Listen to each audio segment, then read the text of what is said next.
Hello, and welcome to Mutual Exchange Radio. This is Alex McHugh, and I'm back with part 2 of our special cast on the Russian invasion of Ukraine. I got the opportunity to speak with Salim, one of the founders of the radical humanitarian network Operation Solidarity, which is helping to organize anarchist resistance to the invasion as well as humanitarian support networks. I hope that this episode can clear up a few things about the motivations of anarchists wherever we are, our deep and developed ability to help in times of crisis, and how those outside the region can support self-organized humanitarian and resistance efforts in Ukraine. You will find a link to the Operation Solidarity linktree in the show notes. If you're able to offer financial or material support for this vital project, please do click through and support the work of Salim and the many brave people he is working with. All right, well, thank you, Salim, so much for sitting down with me today. I think this is going to be really important information to get out to everyone. I have a bunch of questions here. Is there anything you want to say, on record before I jump into my questions? Okay. No, nothing. Thank you very much, everyone, for this opportunity. I'm extremely sorry, and we are extremely sorry that we are not giving comments like we needed to give to the world, because I know that a lot of comrades, they are waiting for our comments or answers or so on. But you have to understand that in Ukraine, we had not such developed and mass movement of libertarian activists. I mean anarchists, left anarchists, of course, and others. And we still have a lack of people, and we can't process all the things that we have to do right now. So that's why we are like answering so slowly and not so fast, and not giving like quick updates and so on. But we are trying to, and we are keep going to organizing our structures in a more stable way. And step by step, we are coming to a point where when we have time and resources to give you answers, answer your questions, and so on. That's it. Yeah, I mean, totally understandable. I think everyone gets why things are taking long right now, and that everyone is doing their best. The first question that I have, just the basics. What is Operation Solidarity? How did it come together? And, what are you hoping to achieve with this effort? Okay, so Operation Solidarity is an organization that have been created by libertarian activists and anarchists. To support anti-authoritarian activists, again, anti-fascists, leftists who are standing against Putin's occupation and army in Ukraine with arms. So we are a volunteering organization that helps the people who fighting against the aggressor. And also we are focused on refugees, and we are focused on we are trying to keep our community, our small community, stick together, like not to spread when people like going somewhere to the western part of Ukraine or to the Europe. So these are our three general directions. And what else to say? We appeared. We started to. We were preparing for these events like the months before, and I'm one of the person that was standing in the basement of this organization.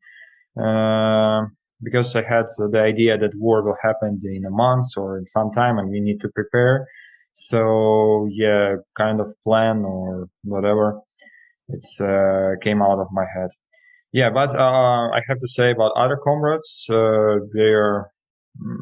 they took this idea and developed this extremely further. So yeah, really appreciate them. We're working together and trying to make it in a real egalitarian way. And that's it. Yeah, that's amazing. I was somewhat caught off guard, and this probably speaks to, anarchists in the US not having as good a grip on what's happening in other regions. Can you talk a little bit about those, months leading up, what that looked like, how you kind of knew this was coming? And yeah, because I think we didn't really get good information during those couple of months. And like I said, I was caught a little off guard that this actually happened. So you want me to tell you more about like how war was coming step by step, yeah? Yeah, exactly. Okay. So first of all, we got the invasion of pro-Russian, or I mean, like, how to say, not invasion. Yeah, we got the war that is lasting for 8 years already. So since 2014, after the revolution here, and this process started maybe after crushing of USSR, because in Russian Federation they had all these plans like about how to control the territories, how to become like more powerful and new empire and so on and so on.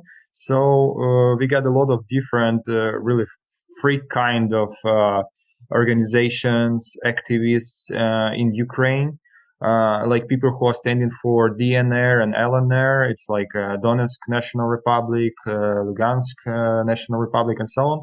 We got such activists like maybe since middle of 90s. So they were freaks. They were like kind of marginal people who were standing for some, red brown ideas, like some strange mix of ideas in their heads. And they were saying about this like Donetsk Republic, National Republic, and so on.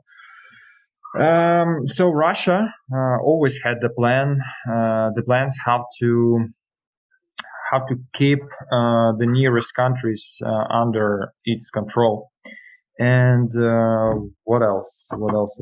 Yeah, we got the revolution in 2014 when people of Ukraine, they just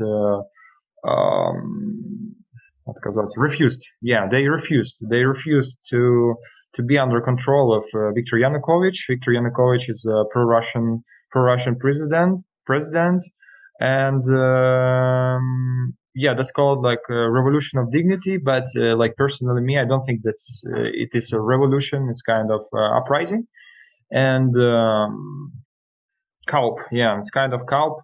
And that our like local elites, they use the situation to just rearrange the positions of power and so on. And yeah, after that the war started. So but the main thing about this war, that it was it's a hybrid war. So Russia didn't send their army, its army, openly. So they sent their troops. They were in Crimea first. They were in Donetsk. They were in Luhansk. They were in Kharkiv. But they just like said, they were keeping the narrative that these people, these troops, they don't know who they are. They don't know like are they Russians or not Russians. They like denied this. But then, like in some way, in some kind of marvelous way, it appears that they are Russians. And for example, Crimea is a Russian right now, like under Russia, I mean. And DNR, LNR, they are not real political subjects. They are just some kind of fiction, and they're proxy of Russia. So all the heads, all the people who are ruling there, they are from Russia, and they keep a very close connection. They're linked to Russian special forces, to Russian structures, financially, politically. and so on and so on. So they're absolutely like Russian people who are ruling on some kind of like a subject that position itself as like some kind of state, but in fact it's just a fiction. It's not a state. And yeah, what else? What else to say? Like we had the war for 8 years, and every year we got this situation about Russia that it's like having training of its troops near the borders of Ukraine, near the borders of like Poland, in Belarus. All this stuff about like making one alliance between Belarus and Russia, like to make it the monolith and united state. Um, yeah, so from year to year we got the situation like when in news they are like sending some troops like 10,000, 50,000 on the borders of Russia, and they're saying that they're having trainings. And it's like from this fairy tale about the girl, as I remember, or a boy who was shouting every time like wolves, wolves. So yeah, the medias were saying all the time like, okay, it's kind of it's kind of tense on the borders. So Russia sent its troops on the borders with Ukraine, but they are making training, and maybe Russia will attack. And so all the people in Ukraine, they had the panic attacks. Okay, so they can move to Kharkiv, they can move to Kiev, they can move to Chernihiv. And from year to year, when it's happening, like twice or three times a year, people just stopped to react on this. They were like, okay, okay, Russian troops near our borders again. Like, okay, it means nothing. Like again, they just will have their trainings. Maybe we'll do some provocations, but everything would be fine. Okay, I don't pay attention on this. I have like my troubles with my work, misery. I have to arrange my life. War is something that happened in somewhere, but I have to and all this stuff. Like people are trying to close. They're trying to escape from this situation. Um, and especially it's about people from Donbas, from Luhansk region, from Donetsk region. And personally, me, I'm from Donetsk, and I left this place in 2014. I moved to Kharkiv, and we were making some humanitarian initiatives, like for refugees. We squatted the building. You can check this out in the internet. It's called Squad Autonomia. We squatted the building in the city center, and we made this the social center from this for refugees and for anarchists also. Yeah, so from year to year, Russia was like making this tension, and people just got some kind of tolerance to this tension. And in 2022, they did this the last time, and also they moved. They made this next step. They started the war. So first, maybe 2 or 3 months ago, we heard about that they will have a new trainings. So they put all these forces, or not all, but like quite huge mass of troops, of soldiers to the borders of Ukraine. And it was like alliance army training. So they sent troops to Belarus. They sent troops to the border with Ukraine in Russia. And yeah, amount of these troops were about like 150,000 of just people, and a lot of techniques, tanks, jets, rockets, different kind of vehicles, and so on. And they needed to finish these trainings on February 25th. So yeah, maybe a month before, I started to realize that there are too much news in the internet, and too much tension in the media field about all the stuff that's going on. And I thought like, okay, I don't know, will war happen? Seems like it's pretty serious. Like before, I hadn't such experience. So what can I do? What can we do? Maybe we have to think about it, and I need to figure out like to make some plan or whatever. And so we got the idea of like two structures. It's like obvious for us. It was obvious for us that we need to choose like from three variants. The first variant, you're going to fight if they will attack. The second variant, you're going to support people who gonna fight. And the third variant, you are fleeing. And we build the communication in our community in the way that like, okay, you have to decide what's more capable for you. Do you want to fight with arms? Okay, so you can go, we will support you.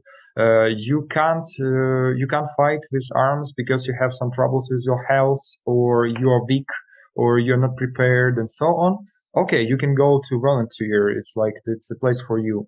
You don't know what to do. You're like a little bit disorganized. You want to leave. You're afraid. You're scared of this.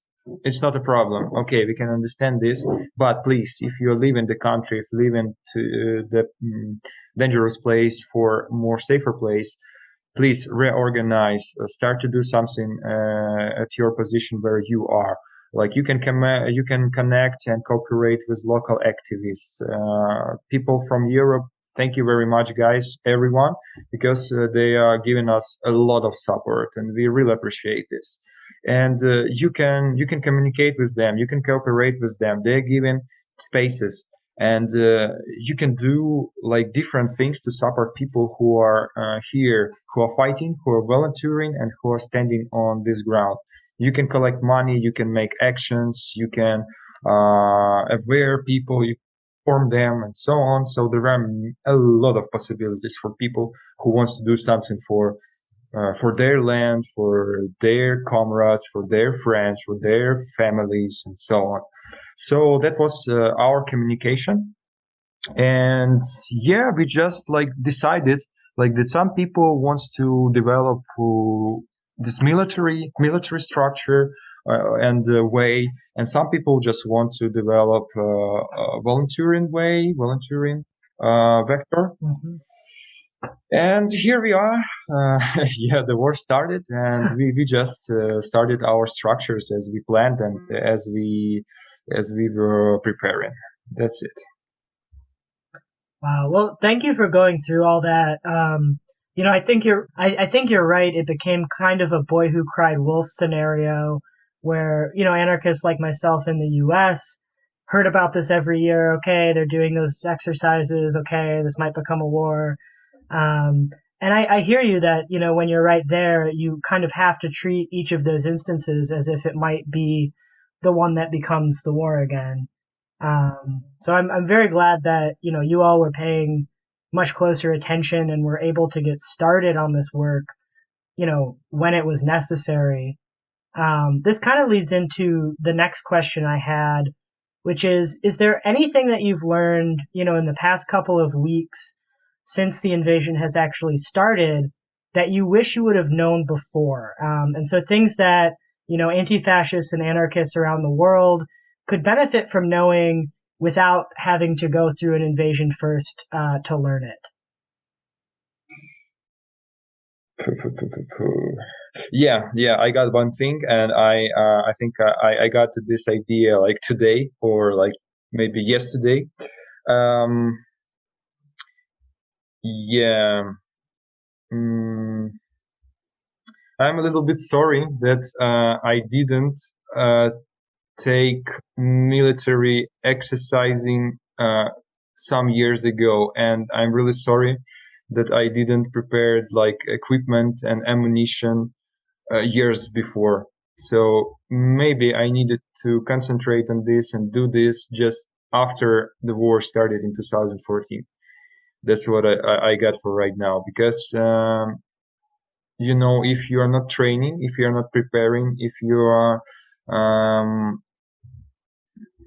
not doing like sports, you're not making exercises, if you're not ready for this in some way you could, could be ready.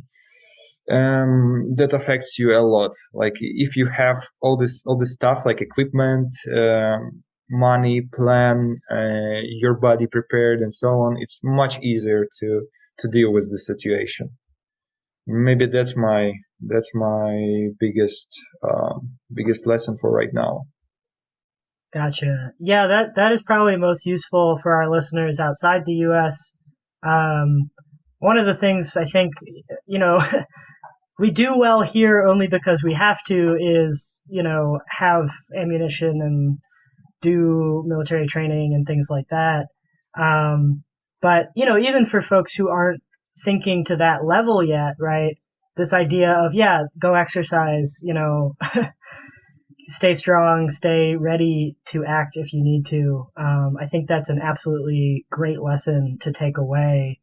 Um, I'm wondering if we can go back to some of the refugee work that you all are doing. I've seen that some nations that normally, or some states that normally do not open their borders, such as Poland, have done so to allow refugees in. What has your experience been, you know, getting folks out, getting folks placed, and is there any sort of significant state issue with moving people still, or has that sort of all been suspended in light of the invasion? Oh, I think like for Ukrainians and for like, white people, here are no problems on the borders.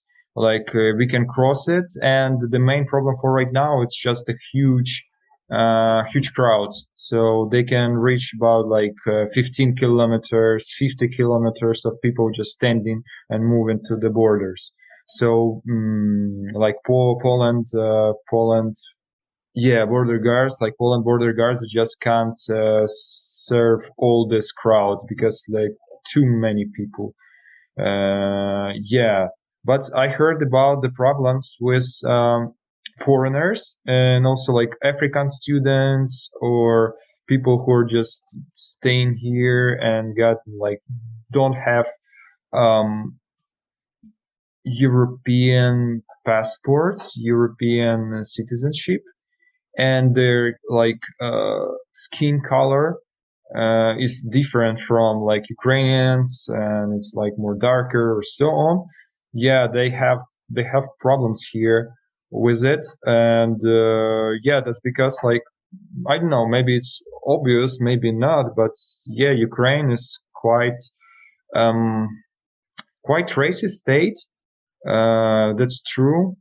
It's not like, everyone here is like hate other people of other color of skin or something like this, but it's like something, I don't know how to explain this, something in everyday interaction with people, something like this. I don't know. Did you get what I mean or not? But Yeah. I mean, I think that's what we would call, you know, structural racism rather than yeah, direct yeah, racism, right? yeah, People are yeah. treated differently. You don't really talk about it, but people get treated differently based on their skin color. Yeah. Absolutely, absolutely. So I got the stories about the same. We got like these trains, evacuation trains, and they are the priority for in these trains for women and children and old people. So three categories, and for like white Ukrainian women with children, it's okay to come, so they will let you go. But I saw videos about some like African, I think, women with children, and they kind of didn't let her go, or to these people. Like I don't know why. I don't know what was the idea. Like what was the core. Why they conduct it in this way, I don't know really. I get no idea about this. You just maybe need to ask them. But yeah, that's the fact that here is a difference. Sometimes, somewhere, here is a difference in conduction between like Ukrainians or just white people and non-white people. That's true. Yeah, well, thanks for talking about that. I think that's a really important thing to remember because, you know, a lot of other white people, I'm white myself, are talking about it's great they opened the borders, blah blah blah blah, and then one of the things that I saw is folks who are Roma Yeah. not being placed or not being given the same support or not being allowed to cross, and yeah, so that makes a lot of sense. Yeah. So I guess switching gears a little bit, one of the things we want to try and do with this interview is, boost Operation Solidarity, let people know what they can do to help. So what is the biggest need in the region and for your project right now? What is the biggest need from, I Mm, guess, from outside the region, right? Maybe the first thing is about money, because really, like, we have a huge support. Like, I never expected that we can have such huge support from people from outside, and I didn't expect that this project will become like so kind of popular. I can see this, like, I don't know how many people and what's the reaction in other countries like on our project, but as far as I can see from like my informational bubble, they're kind of something, I don't know, extremely popular organization, maybe between like just leftists, I don't know, but I hope that our fame is more wider, like, just ordinary European or American people, they know about us and they're talking about us and so on. I hope so. I don't know, really, I can't see this. But yeah, my feelings about our organization is like, wow, we are doing something great, and people are really um, looking at us, and we are giving them some kind of example, like what can you do in such situations and such events and so on. Yeah, so we got a huge support, but maybe the first thing for right now is money, because a lot of things right now they are solving only with money. If you don't have money here, it's very difficult to get equipment, get some stuff, and so on. And also we are like planning on some steps forward. Like, war is going on, yeah, okay, but war will end in some ways, and we also like thinking about the scenarios how it will end, and we are planning like what we're gonna do after the war. And yeah, that needs huge resources too, Mm-hmm. but I hope we will deal with it.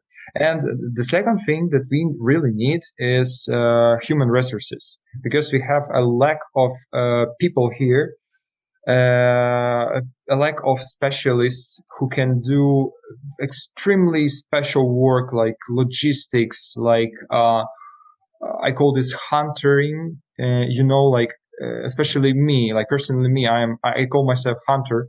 That means that, for example, we need to find out how to bring here to Kiev bulletproof vests, Mm-hmm. and we are starting to search for this, like no bulletproof vests in Ukraine at all, or it's like costs for huge sum of money, and we can't afford it for us, and in fact it's meaningless. Okay, so what can we do? We can find this in Europe, we can ask our comrades, we can find some humanitarian organizations, we can try to find this in China, and so on and so on. But then, like, we need to bring it to the point, to the last point, to our like people, to our soldiers, to our comrades. And yeah, so you need to go, like, to the city, you need to take a car, you need to talk with people, you need to talk with authorities, you need to talk with special forces, with police, with different people. And a lot of anarchists, a lot of like leftists, they don't, they feel a little bit shy maybe. Mm. And a lot of people, they had, like before, we had, and still we have we had a lot of conflicts with police, with special forces like SBU in Ukraine. And yeah, and right now, like, context is absolutely reversed because Mm, you need to deal with authorities, you need to deal with police, you need to deal with military sector, because if you're not doing this, you could have a lot of troubles, or you even can go to jail, and you won't be constructive. You won't do anything here. right. Yeah, so that's the problem. And a lot of people, they're feeling maybe a little bit shy, maybe unexperienced, maybe uh, just don't have enough skills or something. So they can't practice this. They can't deal with such problems right now, or they just need some, more time to adapt and so on. We don't have this time. So some people have to do this. Some people have to move it forward to boost it and so on. Mhm. So that's the role of, for example, like hunter on the field, in the field, I mean. Yeah, and we have a lot of different like roles, positions.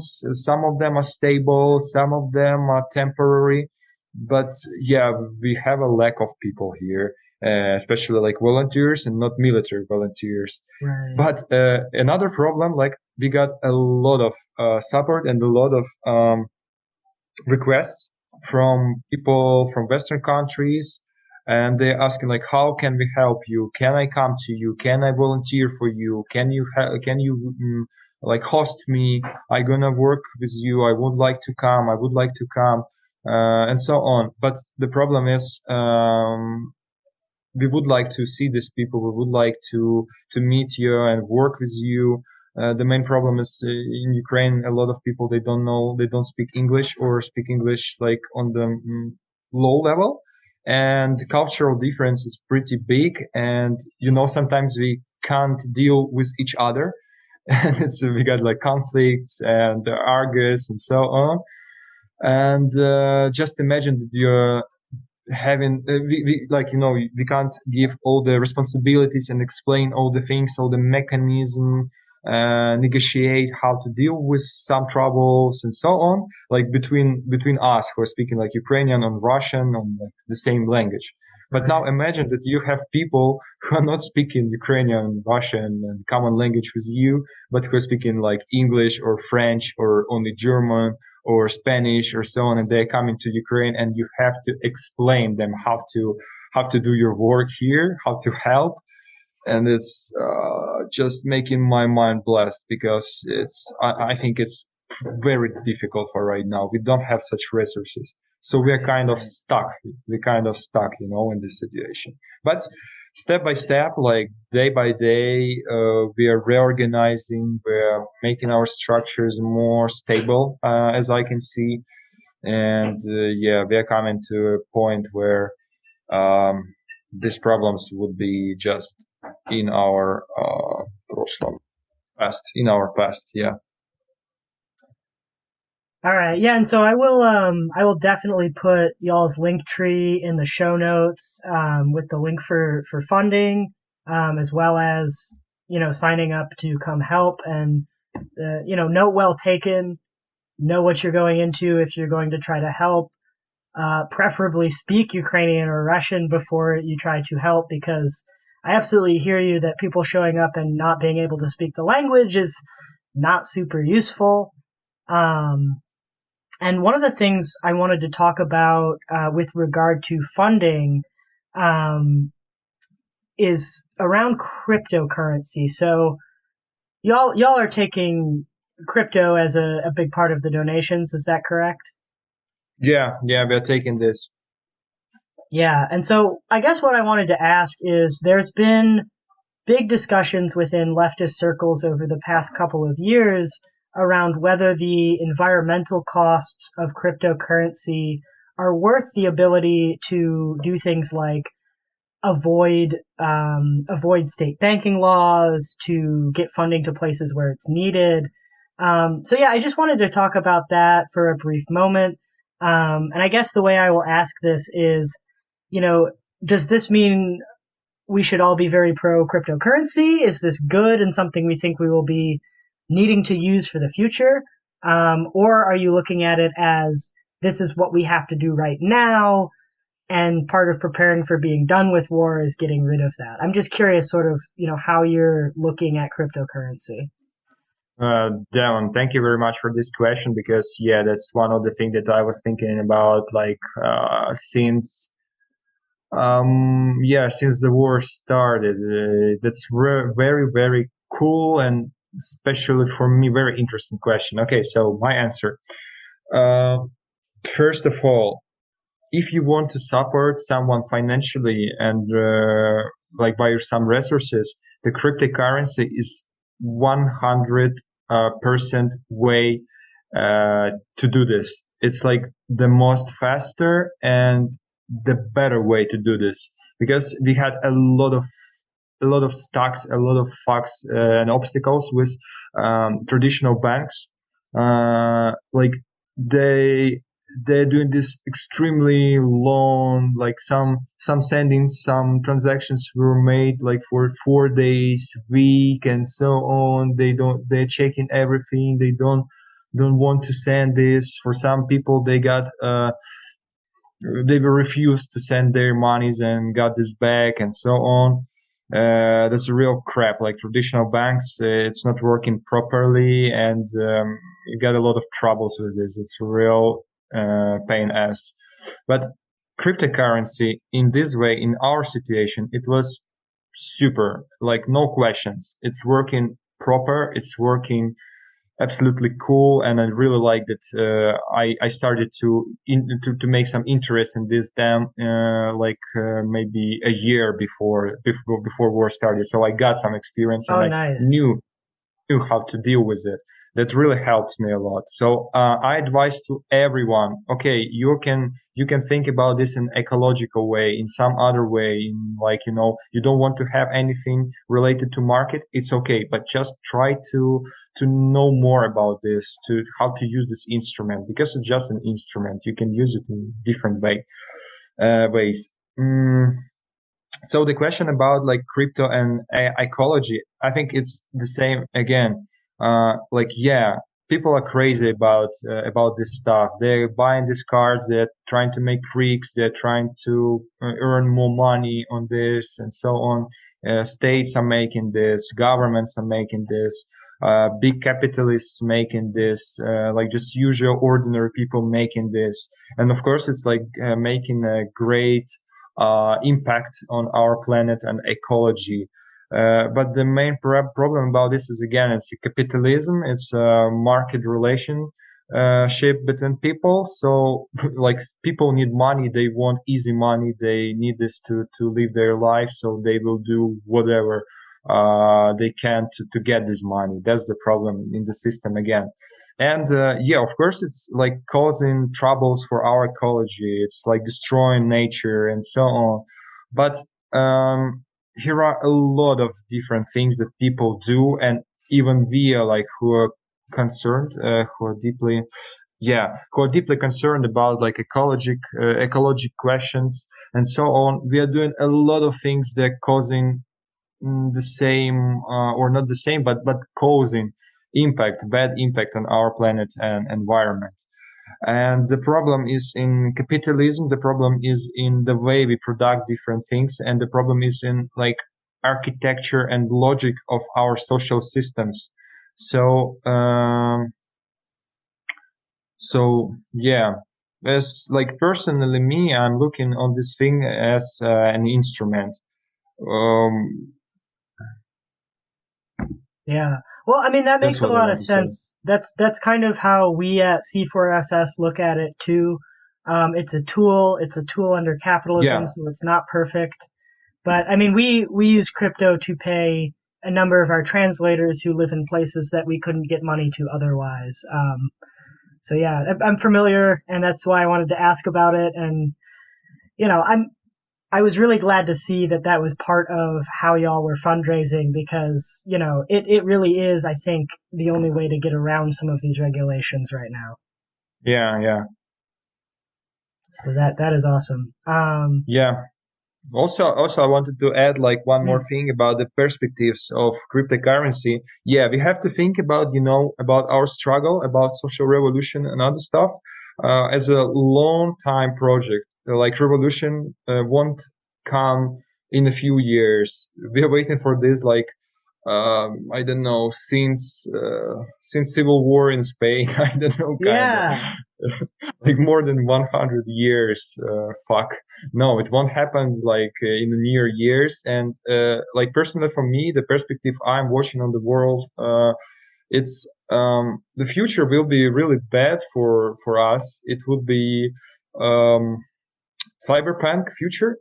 Yep. All these things that we can see right now, like in video games, in some movies and so on, all this stuff like about robotic hands, robotic parts of bodies, different systems, surveillance systems, different like artificial intelligence and all this stuff. It's only will go like farther and forward, and will develop very fast, extremely fast. So and still, as I can see, like a lot of people, they're thinking about our struggle as something that maybe was accurate and relate maybe 50 years ago or 70 years ago. So, like we are going on demonstrations, we are not covering our faces, we are fighting on the street with police. The logic of the things the logic of the system is changing.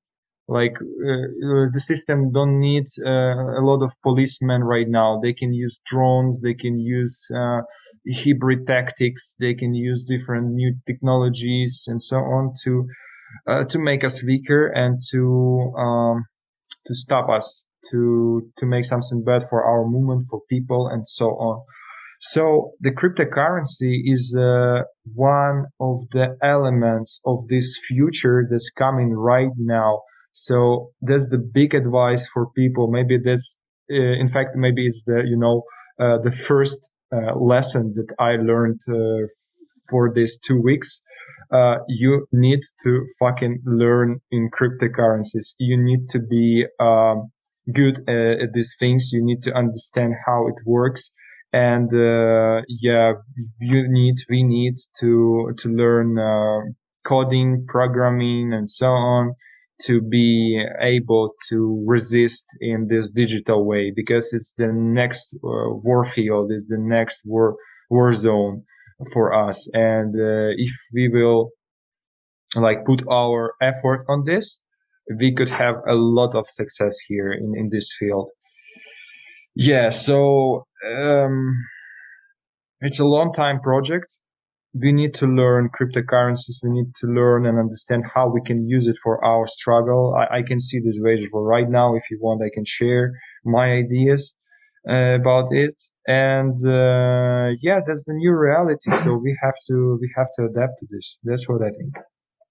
Yeah. I mean, I think you're exactly right. This is the world we live in, and we should acknowledge that and live in it.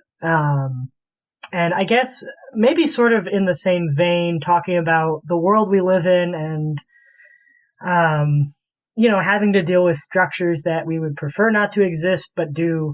I think one of the big misconceptions going on right now is that you're either for Russia or you're for NATO. And so I wanted to ask, as anarchists, leftists on the ground in Ukraine, I think a lot of people are assuming every Ukrainian supports NATO, wants to join the treaty alliance, thinks that's going to be, the thing that saves everyone. And so, yeah, I guess I want to ask, what are your thoughts on that? Would you tell people that that is accurate or not? And what do you think, what do you think that sort of scenario would mean, if Ukraine were to become part of NATO? And I guess let me rephrase this question a little more simply. Can you talk about NATO and what radicals, leftists, anarchists think about this?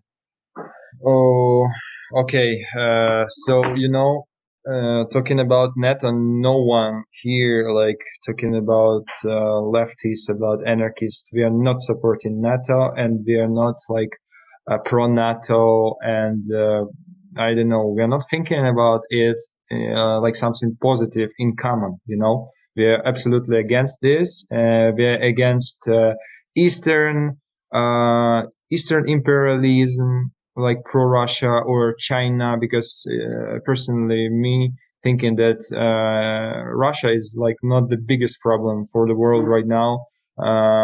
Chinese government and Chinese state is the most, one of the most. So that's fascinating. If I can just jump in, I recorded a couple days ago with one of our translators in Russia about the war resistance going on there, the anti-Putin demonstrations going on there.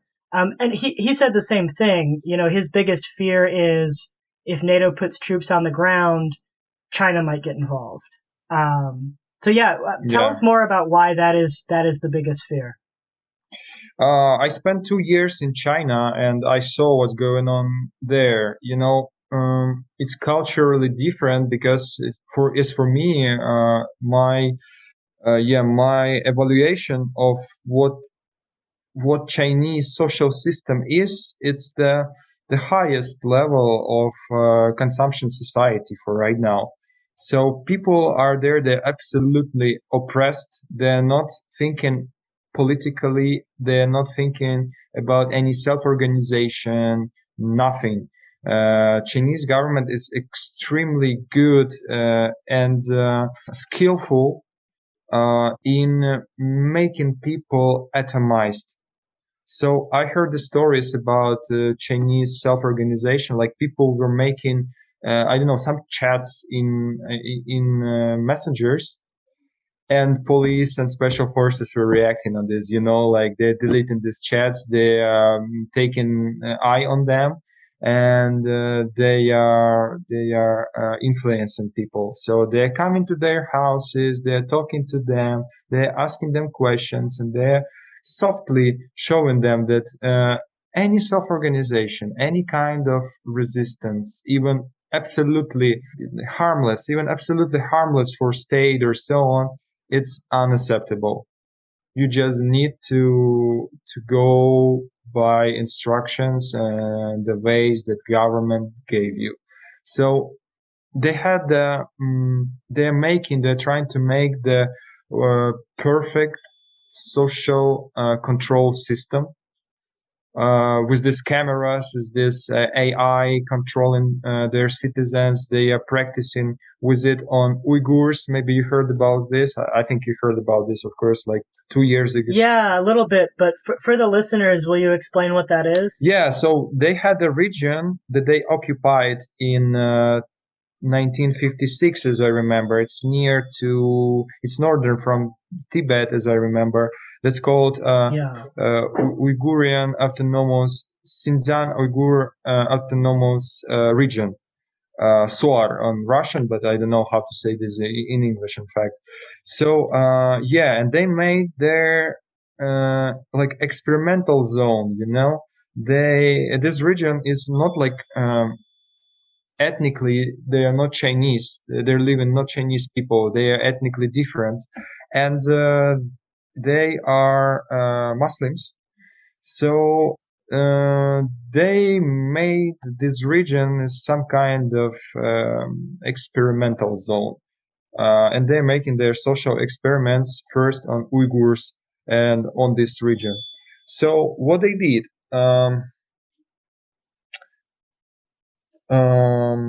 after riots in 2009, and when Uyghurs were fighting with Chinese police, were trying to make some claims about their autonomy or independence.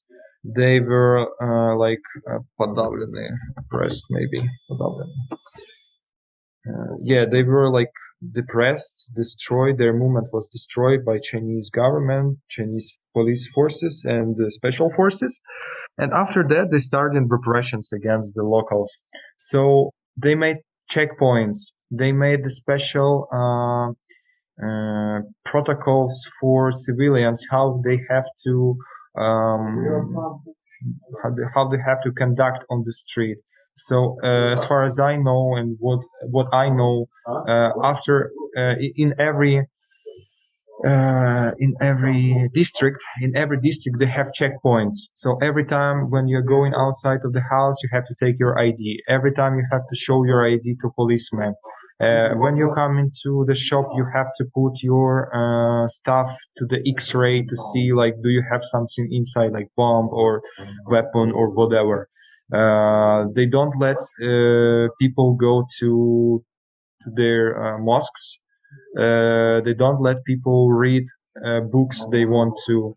They don't let people to communicate with their relatives that are staying abroad, for example, in USA or other countries or so on. Everywhere they put cameras, and they're trying to communicate it with AI. So AI can, in the real time, AI can watch their faces and analyze what these people are doing. And also maybe heard about this stuff like social credit system. So every citizen of China, they have like starting set of points. For example, you have like 1,000 points. Uyghurs have from the very beginning by default, they have like just approximate numbers, not real numbers. I don't know like much about this, but Uyghurs have like 500, like twice lower. So they are already discriminated if we will compare them to Chinese to Han people, Han ethnic. Mm, yeah. So that's what they did, and also they made special concentration camps for Uyghurs, for Kazakhs, for different nationalities who are living there in this region, and they're practicing in extremely terror, terrible, horrible, yeah, extremely horrible ways to make people more to make people obey.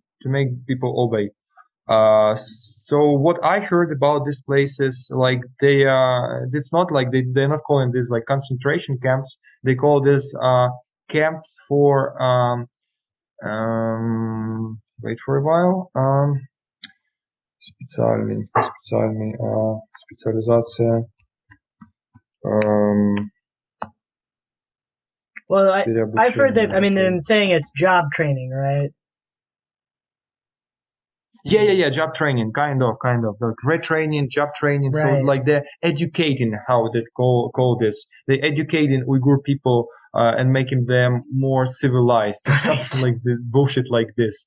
And what else? I heard, I read the articles and interviews with people from there who set free, who are in Kazakhstan or other cities who were lucky to escape from these places, and also they are trying to assimilate. They're raping women here, there. They are making special social programs, privilege. Yeah, they're giving privilege to Uyghur people who are willing to make a marriage with Han people, with Chinese people. So they are trying to assimilate them. Then they are not letting them to speak their language. They are canceling and trying to destroy all the regional cultural differences in any possible way. They're raping women. I said about this, and they were making some injections. Yeah, some injections with special unknown вещество, meds substance. Yeah, unknown substances. And after this, like Uyghur men, they're saying that they are not able to have children after this. And talking about women, they're making special operations, surgery, like to not make them able to have children too. So that's some kind of genocide. I don't know, soft genocide. I mean, that's the word I would use. I'm glad we got onto this, because I think this is another thing that, all of those fucking red brown people have been getting wrong for so long and have been covering for the Chinese government. And yeah, I'm really glad we got to talk about this a little bit. do you have more that you really want to say about that, or do we want to turn back to Ukraine, NATO, and sort of that? Yeah, Ukraine and Yeah. NATO. That's what we started. So, yeah, I finished on the point that here in Ukraine, leftists, anarchists, we are not supporting NATO. We are not supporting any other kind of blocs. I think it's absolute bullshit. And yeah, that's what I have to say. But you have to understand, if you're like talking about this and having discussion, it's a war. You don't have autonomy like it was 100 years ago when, for example, Nestor Makhno was fighting against Bolsheviks, against whites. Yeah, we're fighting against like different powers. Like it's impossible for us. Unfortunately for us, it's impossible to play in the same way. And the character of war, the character of events, it's changed a lot, like for 100 years. I think it's quite related to what's happening and going on in North Syria, in Rojava, in Kurdistan, quite the same. You can see the same things, like Americans come and Russians come in there, and you have to be flexible. You have to cooperate with local forces and international forces that are more powerful than you and who are standing in your region. But you have to cooperate with them in some way, because if you won't do this, you could have like your your losses will be much more if you won't work with them. Yeah, I don't know. Did you that get makes a my lot of idea or sense. not? Yeah. And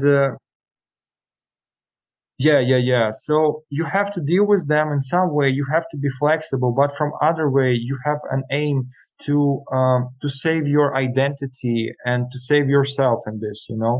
That's the situation. So that's what we are trying to do, like, because it's a question of our existence. If we want war, if we want defense, like our land, ourselves, if we are not like accepting this war and saying, oh, no war, no war, we just for peace, like it's a kind of brotherhood, killing war and so on, it's not constructive way. And if you won't do anything with this, if you won't act, you will just lose, and you will lose not your money, not your infrastructure, not only your I don't know, mobile phone, your T-shirt, your shoes, or whatever. You can lose everything. You can lose your life. You can lose your comrades. You can lose fucking everything. And the only thing that will last for you is just to flee somewhere, to try to become I don't know, to start a new life, to cooperate with local activists or so on. Yeah, like not much chances. We don't want to do this. We want to stay on the places we were born, we were growing, and this is our land. Why the fuck we have to leave? Why the fuck we don't have to fight for this? That's our position. We don't accept NATO. We don't accept any blocks, but we have Oh to yeah. deal with reality. Yeah, no, and that's a That's it. great analogy. Thank you for that. I mean, it's very similar to Rojava, to Kurdistan, and I remember having these same sorts of Yeah, discussions with people about, well, why are you doing it this way, and working with the U.S. and whatnot. And it's like, well, we're trying to survive right now. yeah, It's yeah, that's kind of yeah. the only thing you That's can the point. focus on when that's at risk. Well, Yeah. so we got into a lot of things here. I don't want to keep you too long. I think maybe as the last question here, I will ask you if there is one thing, that people can take away from our conversation, wherever they are in the world, wherever they're hearing this, what is the one main thing that you want people to take away from hearing you on the podcast today? I think the thing is ignorance. Um, if you if you think that war somewhere or suffering of some people because of political systems is not your problem, is not something you have to deal with. You're wrong. And yeah, ignorance is the biggest problem. You have to fight. You have to I don't know how to say this. You have to be solidar. You have to give solidarity. You have to give solidarity to others, and solidarity means actions. Do whatever you can, like educate yourself, make direct action, fight, resist, organize. That's the things that we have to do, like everyone here, because a lot of people they just ignore and they live in their bubble, in their like consumerist life, and it's a real mistake. It's a real fault because situation can change extremely fast. I have a lot of people from my homeland, from Donbass, who fled after war started to some more safer and calm regions like Western Ukraine, Central Ukraine, and so on. They try to forget about the war. They try to forget about suffering. They try to forget about what's going on, to escape from the context. And what's the result? What's the result? These people just a lot of them just confused. They lost. They can't understand how to react. They can't understand what they have to do. So to escape, to be ignorant, to close in yourself, it's not the way we can change the world. We can change the world only by actions, only by organizing, only by learning from each other and from constructive dialogues, from discussions, and whatever. Yeah, that's maybe the main point, the main lesson that I want to bring to people. Awesome. Yeah, I mean, very well taken, right? Solidarity is not about words, it's about actions. Yep. Yep. Well, thank you so much, for chatting with me about all this, giving everyone, some better idea of what's going on the ground. Is there anything else? So like I said earlier, I will put the Operation Solidarity linktree in the show notes. Is there anything else you want me to link to or that you want to shout out, here before we stop recording? Yeah, maybe. I really don't like this, SMM and media bullshit, like PR bullshit and so on. But if you liked what I talked about, if you liked my thoughts and so on, you can contact and subscribe me on Instagram. It's zemля.vola. I don't know, maybe I will send it to you, to put it somewhere. Yeah, I'm open person, so you can communicate with me, and if I will have some time, I would like to communicate with you and to cooperate in some way.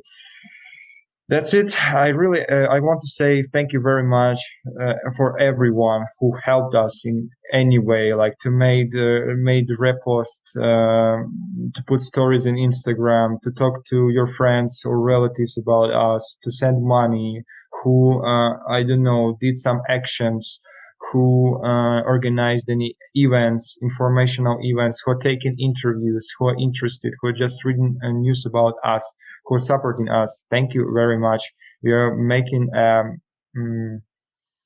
a big work for us. It's a great honor for us, and we are really appreciating for this. Thank you very much, everyone. We will stand together, and we will win in this war. And soon, I hope we will have the revolution in Moscow, and the context will extremely change again. And I hope that's the real chance for social revolution and for libertarian forces, anarchist forces also, to take the history in our hands. Thank you.